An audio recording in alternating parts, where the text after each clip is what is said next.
తమ షాపుకు తమకు ఎటువంటి సంబంధం లేకపోయినా అకారణంగా కొందరు మీడియా వాళ్ళు A1 చికెన్ సెంటర్ షాపును వీడియో తీసి ఆ షాపు వల్లనే నరసరావుపేటలో బర్డ్ ఫ్లూ వ్యాపించినట్లు కొన్ని వార్తలు రావడంతో తమ షాపు యొక్క గుడ్విల్ దెబ్బతిన్నదని, నరసరావుపేటలో ఇప్పుడు A1 చికెన్ షాపులో కొంటే బర్డ్ ఫ్లూ వ్యాపిస్తుందంటూ పుకార్లు మొదలయ్యాయని, వేరే షాపులో చికెన్ కొంటే తమ షాపులలో కొన్నట్లు చిత్రీకరించారని, దీనివల్ల తమ ప్రతిష్ట దెబ్బతిన్నదని, తమకు ఆత్మహత్య శరణ్యమని చట్టాల మీద గౌరవంతో నరసరావుపేట 1 టౌన్ పోలీస్ స్టేషన్లో ఫిర్యాదు చేసిన A1 చికెన్ షాప్ యజమాని ఈదర అమర్నాథ్.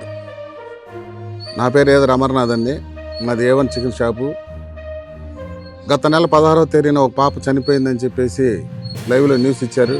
అది బర్డ్ ఫ్లూ వల్ల చనిపోయిందని చెప్పి ఏదో వార్తల వల్ల వచ్చింది, ఏదో టెస్ట్ల వల్ల వచ్చిందని చెప్పి తెలియజేశారు. దాంట్లో మా చికెన్ షాప్ పేరు A1 చికెన్ షాపు, మా షాప్ పేరు పెట్టారు. కానీ ఆ పాప వాళ్ళు మా షాప్లో చికెన్ తీసుకెళ్ళలేదు. వాళ్ళు ఎవరో కూడా మాకు తెలియదు. మరి మీడియా అంటే మాకు చాలా అభిమానం, గౌరవం ఉంది.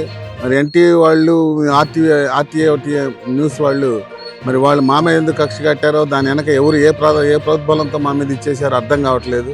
మా షాప్కి ఆ బర్డ్ ఫ్లూతో చనిపోయిన అమ్మాయికి మాకు ఎలాంటి సంబంధం లేదు. మా షాప్ చాలా పెద్ద షాపు. మేము పరిశుభ్రంగా ఉంటాం. మంచి కోళ్ళే తీసుకొచ్చుకుని వ్యాపారం చేస్తాం. కోళ్ళ వ్యాపారం 30 సంవత్సరాల అనుభవం ఉంది.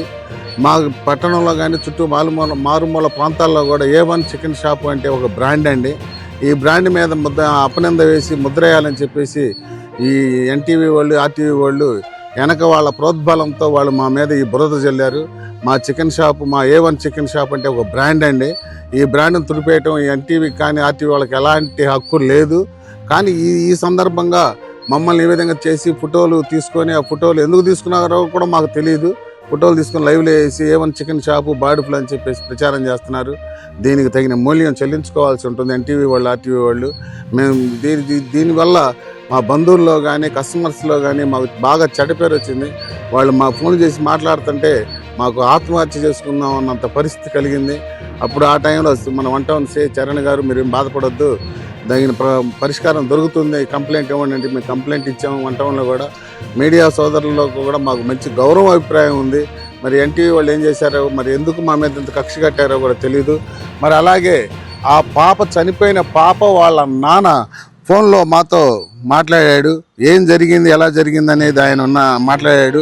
కనుక మీరు మా యందు దయ ఉంచి ఈ ఒక్కటి వినవలసిందిగా కోరుతున్నాను. నా పేరు అమర్నాథ్ అయ్యా, రాముడు తమ్ముడుగా.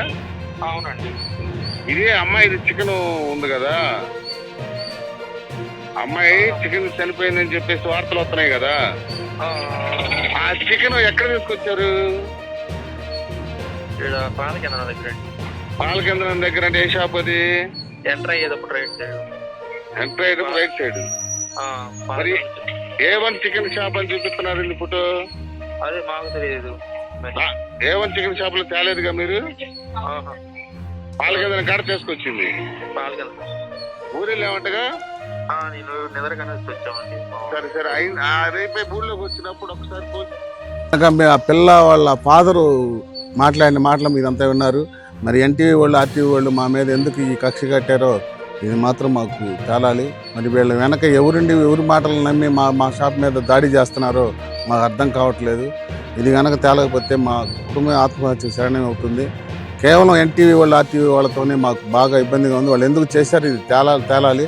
పరువు నష్టం బాగా జరిగింది, వ్యాపార పరంగా నష్టం జరిగింది, కుటుంబ పరంగా నష్టం జరిగింది. కాబట్టి మీడియా సోదరులు మా ఎందుకు దయచేసి మాకు సహాయం చేయవలసిందిగా కోరుతున్నాను. పోలీసులు కంప్లైంట్లు పెడితే వాళ్ళు కంప్లైంట్ తీసుకున్నారు.